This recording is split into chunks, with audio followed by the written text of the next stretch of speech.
Good morning and welcome to Sunday Forum. We're so glad to see you here and those of you online as well. I'm going to give you just a couple of housekeeping points, and then I'm going to turn it over to our chair of the Board of Outreach, EJ Kelly, who's going to moderate the program. And we just want to let you know that if you've got questions, you can use the Q&A function at the bottom of your screen. And if you have technical questions, you can use the chat function. And it's a very special day for us. The Christmas offering is one of the very special things that our congregation does. So without further ado, EJ, I'm turning it to you.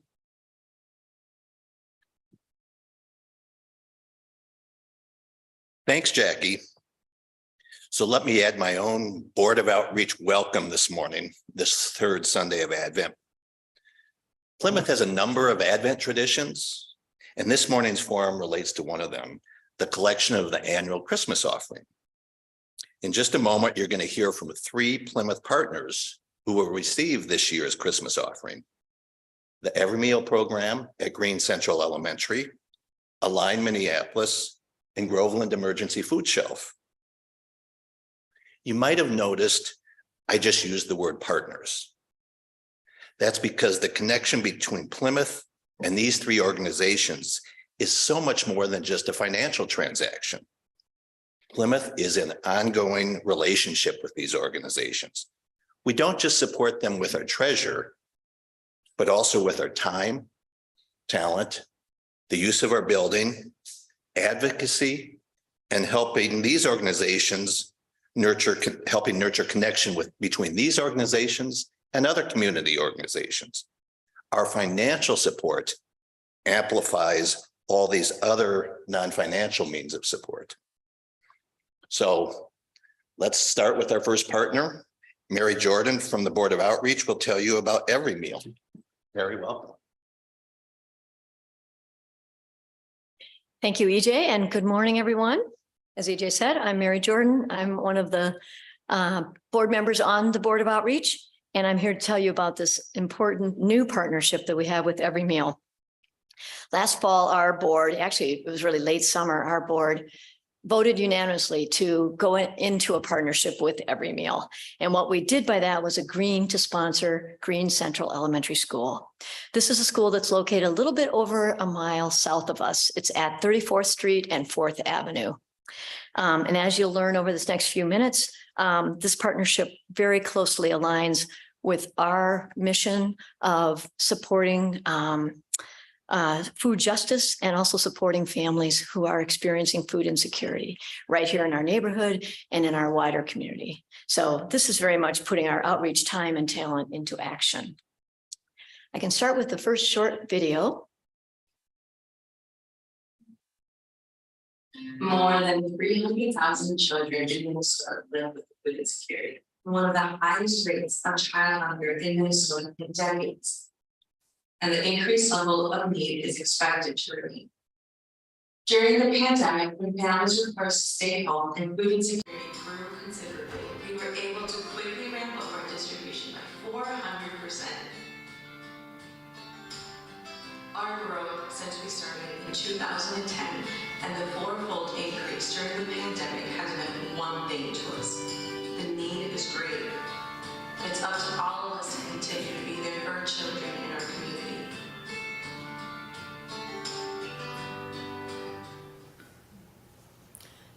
Next slide. So Every Meal is a full-service Minnesota nonprofit specializing in equipping communities to implement weekend food programs in their local schools. Every Meal has the tools, the resources, the food, and the expertise to basically make a significant impact on child hunger. And when you think about child hunger, it's not just relieving the physical feelings of certainly the pain of hunger, but it's the lack of nutrition over time, which has a significant negative impact on kids' physical development, certainly their school performance, their attendance, their attention, their self-esteem, their behavior, all of it is much harder to learn if you're hungry. So I'm excited to report that Plymouth has stepped up to sponsor Green Central, as we've mentioned, in two ways. First, financially, funding the distributed food that goes to this school, and that's about $15,000 a year. And equally important, supplying all the volunteers to go over to the school and organize it all and distribute the food weekly, every week of the school year. So Green Central happens to be a very cool school. I just learned that Katie's kiddo is there, and we have certainly found that. We've only been in the school since about mid-October. It's a K-5 Spanish dual language elementary school that has about 52% kids that are eligible for free or reduced lunch. It has a great vibe with friendly families, helpful staff, super helpful staff, and then just smiling kids whipping around. So that's been very fun. Next slide, Alex. Every meal is 100% community funded, and meaning they just receive no government assistance. There are no income requirements, there's no cumbersome forms to fill out, there's no data collected, and families are just simply asked, would you like to sign up for this program? Do you want to have a shelf-stable meal sent home with your child on a weekly basis? So it's a yes or no. Sometimes families are on and off of it. Certainly there's transition in school, so those numbers are a little bit dynamic. So the way it works is that the school staff figures out a list, and they then put an accompanying locker number next to it. And so on Fridays, usually it's Fridays, 4 Plymouth volunteers meet over at the school. We collect these lists. We go to where all the food is located, which is delivered on a monthly basis from the staff. We put it on our 2 carts, go to 2 levels in the school, and then disperse it directly to the backpacks, which are in lockers for older kids. Again, it's K-5. And then in the little cubbies inside their little kindergarten and first grade classes for the little ones. I have to admit, it's a very simple, efficient system that I have found we've been able to distribute all the food within 90 minutes or so. So it works very nicely. Next slide, Alex. There are 5 culturally appropriate, nutritionally sound meals, and they're all color-coded very nicely. Blue is for East African dietary preferences, as you can see over here. Green is tailored to offer the widest variety from all sorts. Orange, we have a lot of, certainly at our school, tailored for Latino preferences. Purple bag is for Southeast Asian families. And then the yellow bag contains more, ready-to-eat items that just need little or no prep for families who are in transition or maybe homeless or just not have a full kitchen. So it is definitely nutritious, delicious, and culturally relevant. The dietitians who are on staff pride themselves at every meal to be sure that the food tastes good so the kids will eat it. And they also survey the families. Really, every bag that we send home has a scan where families can survey the food and say, I didn't like this, oh, we like this better, and they get feedback, and they try to change what they have. So it's a very responsive deal that way. This is all kind of summarized in the next video, Alex.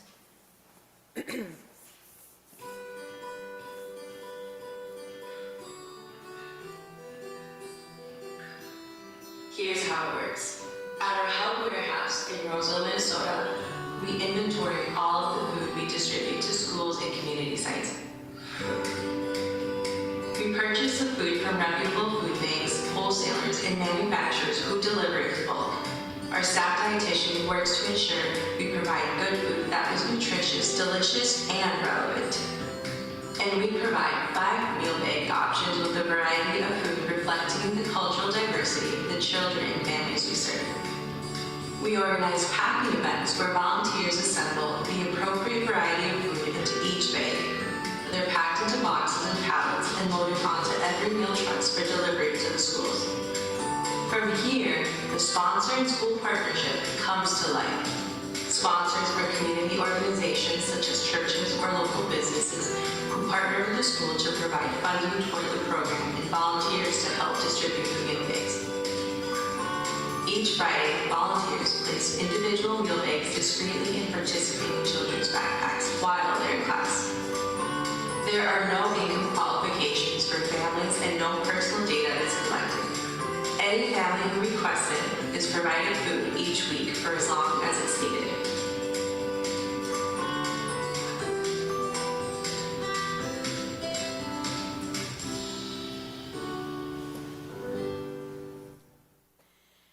So the need is high all over the state, and families, of course, are seeing an increasing in food prices, as we all know. Every meal is serving thousands of kids across 500 locations, including 43 different school districts. And what they've seen is a 34% increase just from last year. So they were counting on a 17% increase, but of course now that increase has doubled. As I think you'll hear from all the presenters, the need has increased. So the need at our school, Green Central, has actually doubled from last year. So last year there were 45 students that were enrolled, and that number now has increased to 112 students. I know it. So families are really struggling. Next slide. Oh, yeah. So how can we help? So as I mentioned, our church is financially supporting the school program. However, the $15,000 that I mentioned earlier was based on last year's numbers because that's how they wanted to present it to us. So there is a huge gap that every meal is making up. So giving generously to the Christmas Fund will certainly create more funds that will be dispersed between this program and the other two, Groveland and Minneapolis Align, so that all will have more money if we can give more to that. And additionally, Every Meal makes it very easy to make a donation to their website. Just go to everymeal.org. Also, you, even more importantly, can join our volunteer team. So that's what I want to do. Good, thank you. So we are about 16 to date, and we have plenty of room for more if you would like to join us. You can just shoot me an email or a text, and then I can send you the, it's a very user-friendly Sign Up Genius platform, and we put the slots out. Again, like I said, it's usually it's usually Fridays, and it's 4 volunteers that seem to work well, and you'll get trained as you come in. Don't worry if you haven't been there since we started. All of that can be worked out easily. So please consider joining us, and thank you very much.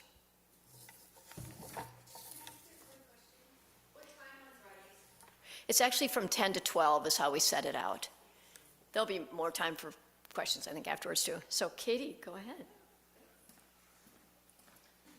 Hello, everybody. It's always great to be presenting in my home congregation. While Alex is getting the slides up, I'll just introduce myself. So I'm Katie Dillon. I've been a member here at Plymouth since, I believe, '06, so, you know, counting the years now. And I've been with Align Minneapolis about 1.5 years now. So Align Minneapolis, we are an organization where we work to address homelessness together. We originally, if you can go to the next slide, we originally began in 2008 as the Downtown Congregations to End Homelessness. Many of you might be familiar with when the organization started. Plymouth was one of the founding members. It was sort of born out of the downtown clergy group. Since that time, we've grown quite a bit, which is why our name has changed. We're no longer in the downtown core exclusively, so we expanded our name to capture that we're all across Minneapolis. And we now have 17 member congregations, churches, mosques, and synagogues. And that network is just, so dynamic in the ways that those different congregations are working on this issue in community with us. So a little bit about Align. One of our core tenets is listening to the voices of people with lived experiences of homelessness. We know that we can't do the work without understanding what the people experiencing homelessness are going through, what they want, what they need, what's important to them and their community. We also have kind of what we call a multi-pronged approach to addressing homelessness. So one prong being meeting immediate needs. We know that needs such as, hunger this is right here and now. And so we have part of our network works to meet immediate needs through direct service. And that can look like offering clothing at the free store over at Central Lutheran. It can look like offering community meals, things like that. So meeting immediate needs. And then the other prong being really, how do we work to drive systemic change, to change the conditions around homelessness and work for housing justice kind of in that long term. Another part of what we do, because we're a very tiny organization, we are 1.5 staff people, so myself and a half-time coordinator, is we participate in coalitions at the state and local levels. So in addition to our network of congregations, we're able to sort of expand our power and our reach through those coalitions. So next slide, please. So I mentioned that we really listen to the voices of people with lived experience as a core tenet of our organization. One of the ways that we do that is that we support Street Voices of Change. And Street Voices of Change is a group of people that have lived experiences of homelessness. Some folks are currently homeless, some folks are formerly homeless. And that group meets twice a week at different member congregation locations. And they work on understanding, okay, what do we feel like is most important to us and what do we want to be working to change? So that group is working for meaningful change in their community. And just a couple of examples of things that have come out of that group. They have been the driver behind a free downtown storage program that is actually on, it's under the Downtown Improvement District. And so that's really important for folks who are, maybe experiencing homelessness, maybe they're in and out of shelters, they need a safe place to store important belongings, important documents. They can do that for free there. They also worked on something in the Hennepin County shelter system called the Shelter Residents Bill of Rights to really improve the conditions of shelter and make sure that the people who are accessing shelter had a dignified and safe place to be. That Shelter Residents Bill of Rights actually is now at the state legislature. There was a shelter task force that was created by the state legislature, and their final report is coming in December that will look at what should standards for shelter look like across the state, because currently there are no standards across the state. And so the hope is that that will become legislation to give some oversight and some standards and some budget to support shelters to make sure that they're able to be safe and dignified places. Next slide, please. So these are just a few of our Street Voices of Change members. I wanted to highlight a few of the things that they have talked about in terms of why this work is important to them. It's a little hard to see, but if I can just paraphrase. So Michelle talks about how every experience of homelessness is different, and so we can't really make assumptions about anybody, right, just because they're experiencing homelessness. And so, we have a responsibility to get to know one another and help each other out. Darrell talks about how the lack of affordable housing is really an epidemic in our community, and that we have a call to help each other because we're all neighbors. And then Jerry, one of our members of Street Voices Change, he really touches on homelessness. Yes, there's data, and yes, there's numbers and statistics, but this is about people, right? And people experiencing homelessness. Sometimes the system doesn't really care about the people. And so how do we kind of approach things in a way that's very human-centric? A few of the Street Voices of Change members, a couple of our Street Voices of Change members are on our steering committee for Align, and so really walking with us in the way that we're approaching our work. Next slide. And so I mentioned our steering committee. That group oversees kind of the overall direction of our organization. And then we have a congregational organizing team, which is made up of people within our member congregations. They're out there working to educate and inspire and activate within their own congregations. Really great team, does a lot of work. They oversee our monthly newsletters that come out, as well as our 3 times a year we publish a campaign guide that are focused. Each campaign guide is focused on a topic related to homelessness and kind of delves into those topics, and then that can be used within congregations. I mentioned before we have our direct service provider congregations as well. This group, in addition to providing direct service when they're within their own congregations, they also oversee our emergency rental assistance program, which is the only program that we actually house out of Align specifically. And this group also was the start of our Street Song Choir, which is a great choir. We meet weekly. It's made up of people with connection to homelessness or experiencing homelessness. And so that emerged out of that team. Next slide. So I mentioned our emergency rental assistance program. This is a pride and joy of our organization. It's such a powerful program. Really, this program is about homelessness prevention, so preventing people from falling into homelessness in the first place. So you probably have heard that, folks are really kind of paycheck to paycheck. It's really hard for folks to save. It's really hard for folks to weather an emergency. So in a crisis, such as maybe somebody is between jobs, maybe they get laid off, or maybe they're working a job, but they just couldn't get as many hours because of the business that they're working for. Or maybe they had an emergency car repair and they need their car to get to work. And so in those situations, sometimes folks may have to divert what would go to rent to something else, or maybe they just didn't have as much income that last month.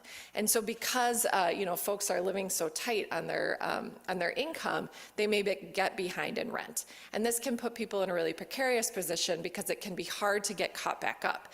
They might be incurring late fees. It might be a situation where the landlord says, well, unless you can pay the full month's rent, I don't even want to take a part month's rent. And that's really tough, right? So our program is able to step in, help get folks caught back up, and then they're really in a stable position to be moving forward. And so it's meant to be really short term, usually less than 3 months of a crisis. Mary touched on how there's a huge increase in food insecurity. We've also seen a huge increase in need in our emergency rental assistance program. A lot of folks know that at the beginning of the year, some of the extra supports that were available, particularly coming out of COVID, started to fall away. So things like the state Rent Help MN program, they stopped taking applications at the end of January of this year. The child tax credit went away. And we just started seeing more and more need. The numbers are honestly astounding. We have never seen these numbers in our program in years past. The eviction moratorium ended in June, and the eviction filings from landlords has really, really been astronomical. So we know that our program can't necessarily help every single family or every single household, but we're so proud of the work that's been done. So far in 2022, through the month of November, we've served 96 households. So that is just something we're super proud of. I'm confident we'll get to 100 by the end of the year. So just really incredible. 35 of those households had minor children in the home. 61 were adult-only households. And this actually reflects there's more programs available for folks with minor children. There's less programs available for single adults. But we know that, some adults that are living on fixed income, Social Security, or, veterans benefits, really, really tight on their income. So any small emergency can be really tough for them to weather. We've reached almost $200,000 in direct assistance, and the average assistance per household is about $2,000.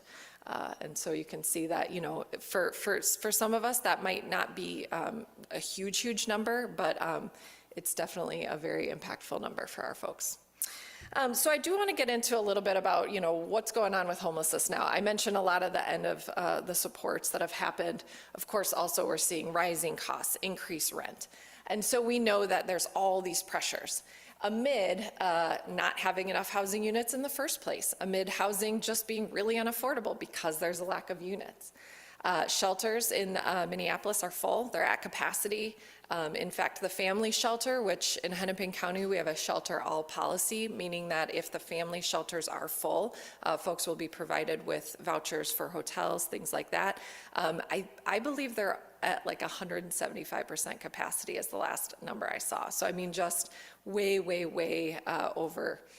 And we know that, when folks don't have a place to go, safe shelter to access, or if shelter just isn't right for them, they may be, sleeping on the street, they may be sleeping in their car, they may be staying in encampments, they may be couch surfing. We might not always see them, but we know that there's quite a lot of folks in this position.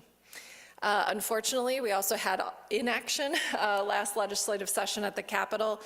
Basically, everything that had been worked on the whole session just ended dead in the water at the end of session. And so things like, for example, things like housing infrastructure bonds, because that didn't get passed, there was actually affordable housing projects that had to be put on hold because the state did not take action.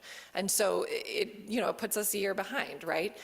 So this is sort of what we're dealing with right now, and we're seeing sort of the impacts of. And of course, I mentioned, not enough housing units. We just know that across the state, this is an issue, and particularly in Minneapolis, there's not enough units. There's not enough units that are affordable. So what do? We always want to, think about how can we be part of the solution. So of course, the big word here is investment. We want to invest across the continuum. And when we say the continuum, that's everything from homelessness prevention, preventing people from becoming homeless, with things like our own rental assistance program. We'd love to see the state have rental assistance programs funded more robustly. We want to see safe, dignified shelter. So if somebody is experiencing homelessness, they're able to take care of themselves and, go on to that next step. We know that housing case management works. The county has been able to house over 300 people just in the last year alone because they created a housing-focused case management team. Folks who have been very, very difficult to find, to get into housing. A couple of our Street Voices members have been housed over the last year, and it's just, such joy that comes with that. And we know that we need to invest in building more housing units. We need to protect the ones that already exist. We don't want developers coming in and turning them into unaffordable units. And we want to make sure that units are affordable for people who are at lower incomes. We also really, really value building more connections. And so any ways that, Plymouth or you as a Plymouth member or, in the work that you're doing out in the community can be building relationships. We know that's so important to our community members who often feel invisible, very marginalized, forgotten about. And so even just a kind word and a look in the eye and a, hey, how's it going? That is actually a really big deal, and it goes a long way for making people feel more whole. And then, working together. I always talk about the pebble in the pond metaphor. So as you are an individual, you're working in community, you're working here at Plymouth, you're working out in your network, talking about these issues, talking about the fact that, people experiencing homelessness, they're whole people. They're deserving of love and care and housing. And it starts with housing, and there's so many things that come from that. And so just really, how can you be that pebble in the pond? And I'll also mention that next weekend we have an upcoming opportunity. I'm going to be present at the Christmas Festival here on Saturday, and then I'll be present as well on Sunday. We're going to be doing some letters to legislators for the upcoming legislative session, really driving home the idea that we need housing infrastructure bonds. That's one of the things that I mentioned, investment on the continuum. We need to invest in building more units of housing that are affordable. And so if you're interested in just, even getting started that way with advocacy, we'll have some letters that you can add to, and then we'll send those off. And, be thinking about, why is this important to you? Because we always, whenever we ask for folks to write to their legislators, we say, add in there, why is this important? And really put your own personal stamp on that. Next slide, please. And so I would just mention, if you want to find out more, if you want to get involved more, if you want to hear more about what Align is doing, you can check out our website, alignmpls.org. We have, I mentioned the seasonal campaign guide. There's tons of great information in there.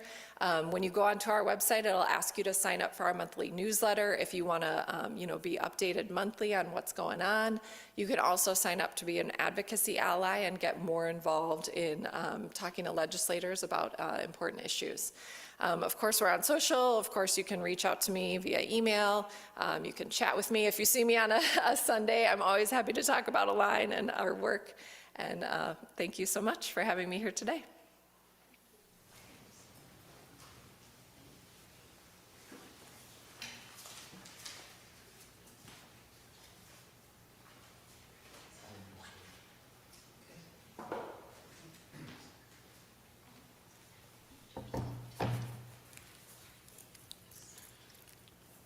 Good morning. I'm Dave Enghusen from the Groveland Food Shelf, and I've been director since around 2000. I actually started in 1994, so I've been around this building a very long time.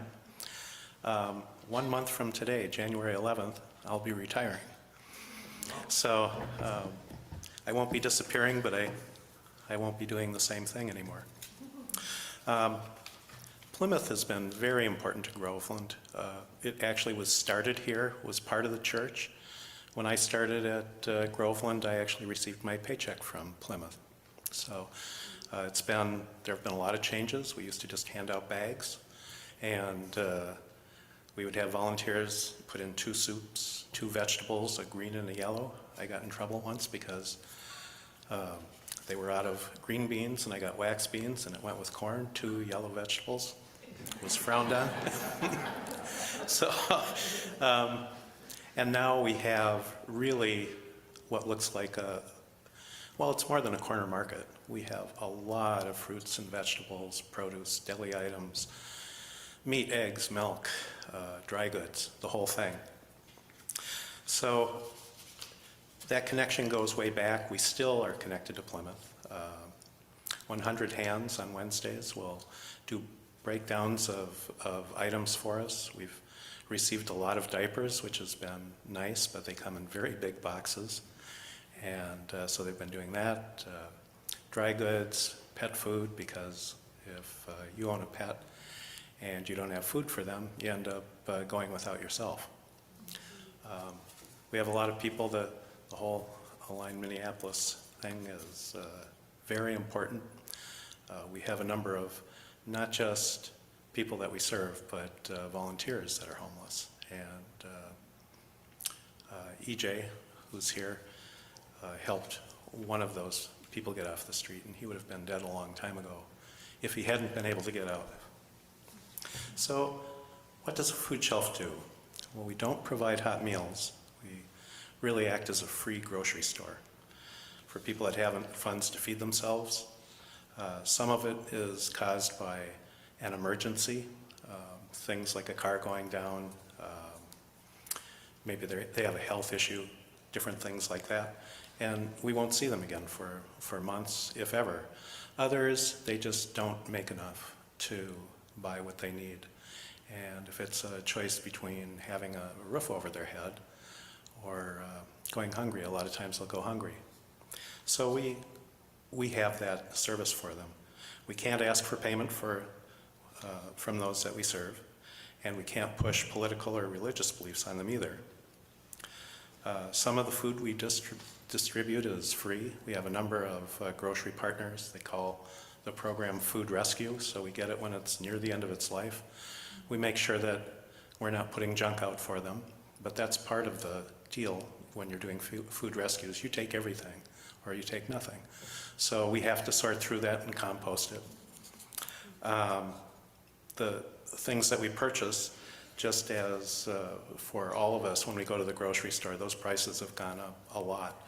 Probably more than for us as individuals, because they're having a hard time sourcing a lot of that material. Kind of a quick overview of statistics. The number we see of people we see varies. It can go from 3,500 to 6,000. In September, we had over 6,200 people that we served. Huge number of people. These numbers are 2 to 3 times as many as pre-pandemic. We deliver food to about 50 shut-ins each month. And we see a more diverse population even than we did before the pandemic, a lot of immigrants.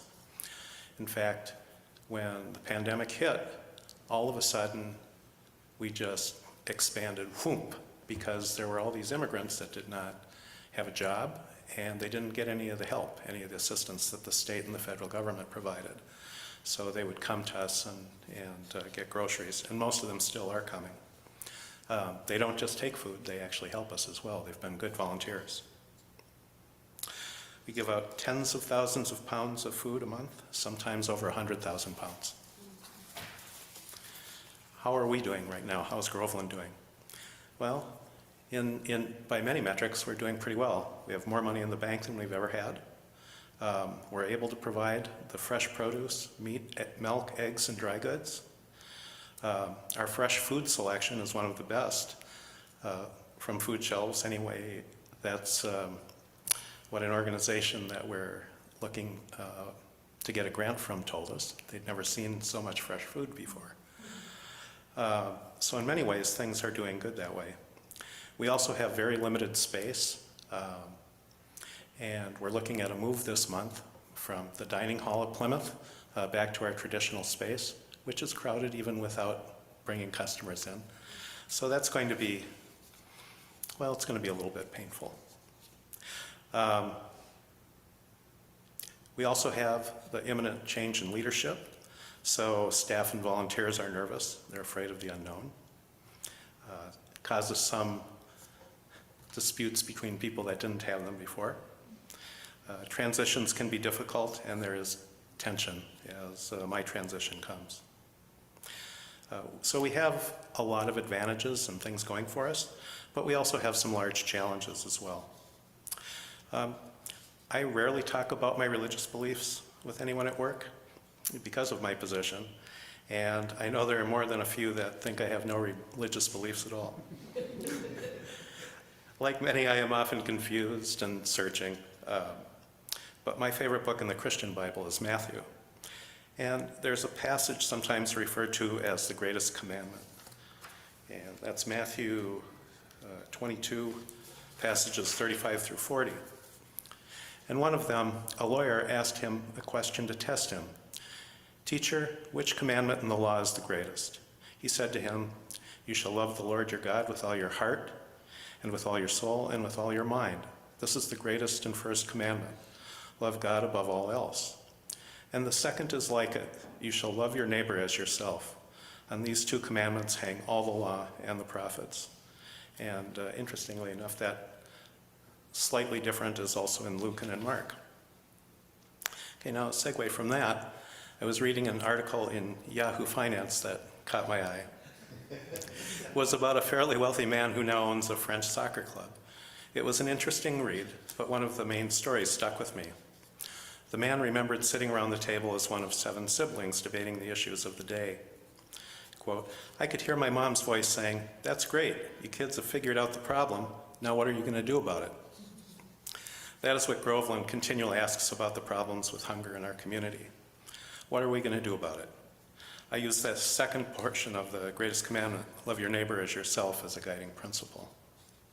What we do is important, feeding the hungry. How we do it is just as important. We use a choice model, meaning that people we serve choose what works for them from what we have.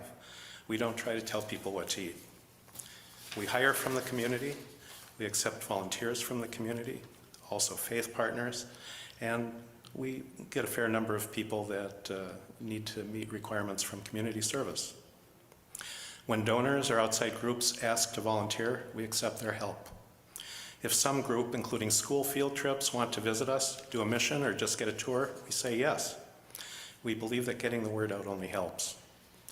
We allow our staff and volunteers to get to know the people we serve. We all have different backgrounds, different cultures we come from, and we have personal stories. Allowing the people we serve to connect with staff that they can relate to helps everyone. We try to honor others' stories by listening and being empathetic to their needs. No matter how difficult someone is, we allow them to enter unless they pose a danger to others. Occasionally we have to send someone away, but they are free to return when they are less of a disturbance. We try to turn enemies into friends. Sometimes it takes time. We try to value humanity over efficiency.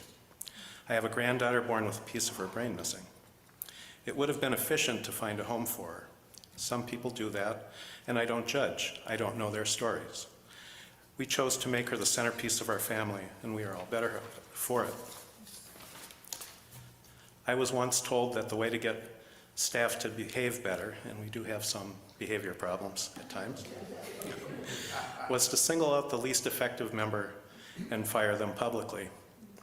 A problem gone in a workforce unnoticed. It's true that there would be a small increase in productivity. Fear is a powerful motivator. All it would cost is the destruction of someone's life and a loss of my soul. Stories are important. Each person's personal story is more important than objective reality. In fact, each person's story is their objective reality. That means we often don't mean the same thing, even when we use similar words. Some stories are so powerful they stop you in your tracks. There was a woman who was shopping near the end of our day. We didn't get as much fresh food in that day as we normally do. It was mostly empty, and I approached her and apologized for how little we had to offer. She said that it was enough. She said that she lost her job when the pandemic hit. She discovered this then. We had long lines. We did an open market outside for almost a year. She said that her whole life was difficult and uncertain. She was alone and didn't know what the future would bring, but she could count on food not being one of her problems because she could come to Groveland on any weekday and she'd be able to find something. That was humbling. I thanked her. Groveland, like the rest of the world, was changed by the pandemic. It changed the relationships between us doing the serving and those being served. It made things more difficult, but also helped make us all realize that we're in this together. So to sum up, what we do is important, how we do it is important, the need is still great, we still need your support. Having said all that, I realize that we are not the only cause asking for your time and money. There are other food shelves. Homelessness and home insecurity is vitally important. Without music and art, life is a little more hollow and less joyful. Find a cause that speaks to you and support that cause and get involved. You'll find that your gifts come back to you in other ways, many times over.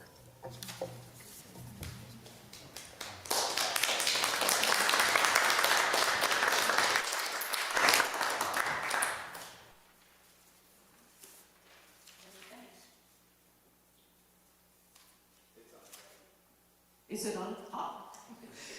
Many thanks to all three speakers. That was powerful. Do we have any questions?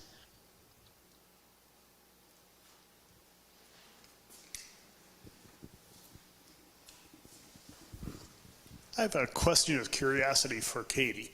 I'm wondering, particularly in your emergency rental assistance, how do people find you? Great question. So our emergency rental assistance program it sort of has a lot of funnels to it, and sometimes I don't always know how folks find us. One big way is that they will search for assistance on the United Way 211 website or by calling 211. One way is that if they've worked with Hennepin County Emergency Assistance and are not able to get assistance through them, they can refer them to us.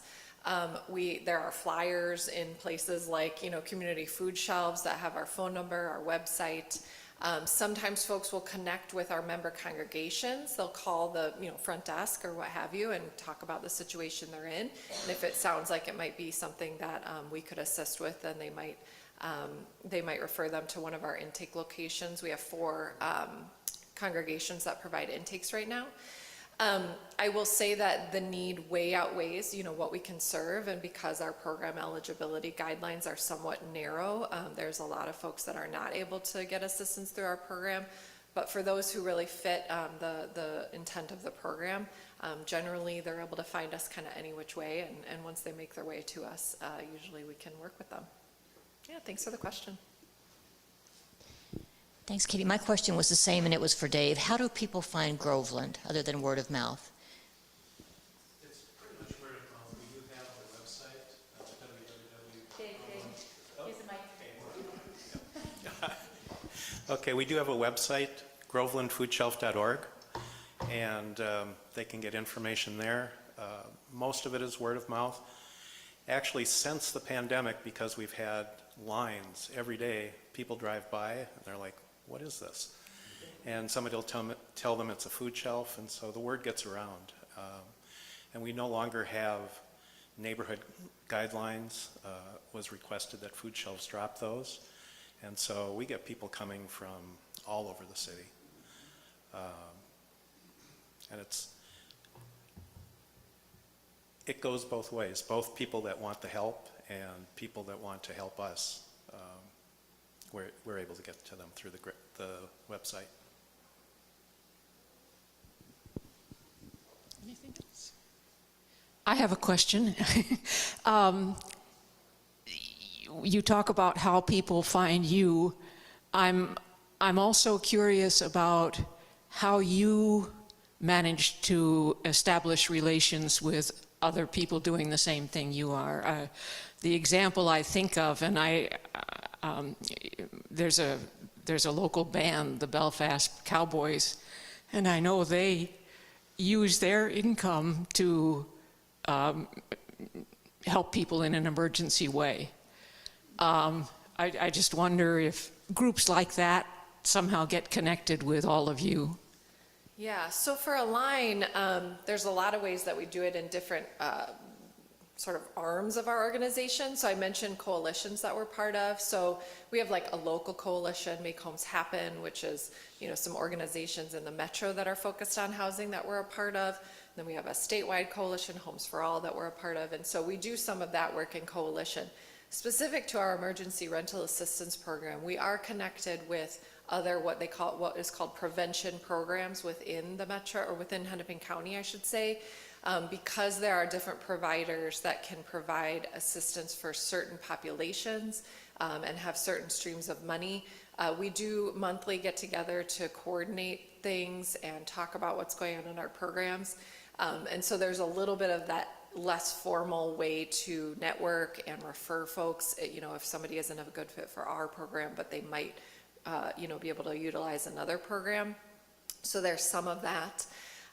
And so, you know, if you're, yeah, so sometimes it's a little more formal in a coalition, sometimes it's less formal, and both of those are super valuable because there's just so much work that's being done, and sometimes it's even just, you know, making a connection or, oh, hey, I know this person, have you talked to this person? You should talk to this person, you know, and then setting up and having a coffee and, oh yeah, it turns out that I want to connect you to this other organization, you know, and so there's a little bit of that kind of web that is created doing the housing work. But yeah, it's, you know, there's a lot of organizations that we do try to connect with. We have time for one more question. So Dave, I believe the hours for Groveland are weekdays in the morning, correct? What about people who can't come at those times? We run into that quite a bit. We do try to keep some dry goods that would keep people over until they can get here with the church itself. But if somebody can't make it, we'll set up a day and meet them, or we'll deliver to them. That's one of the things we also do, and we'll do that after hours. So it would be nice to expand the hours, and that might be something that they look at when I'm gone. I think that we have the resources to do that now. But no matter what somebody's situation, if we can't do it, we contact another food shelf that maybe is open during the hours we're not, to make sure that they get the food. Thank you all very, very much. We're going to take a brief hiatus for the holidays now, but keep your eye on the Friday email, because on January 8th, the week after New Year's, we'll be back, and we're very honored to have Bill George, the former CEO and chair of Medtronic, and now a business executive, an executive professor in the business school at Harvard. And he has a new book up north for I have it on my paper and I didn't bring it. But for new leaders, how to lead in business with principle and concern for humanity.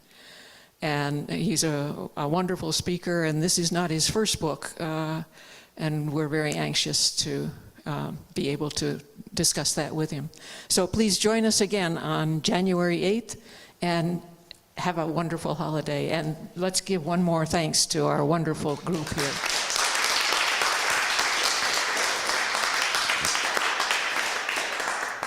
And please remember them when you make your holiday offering. Thank you.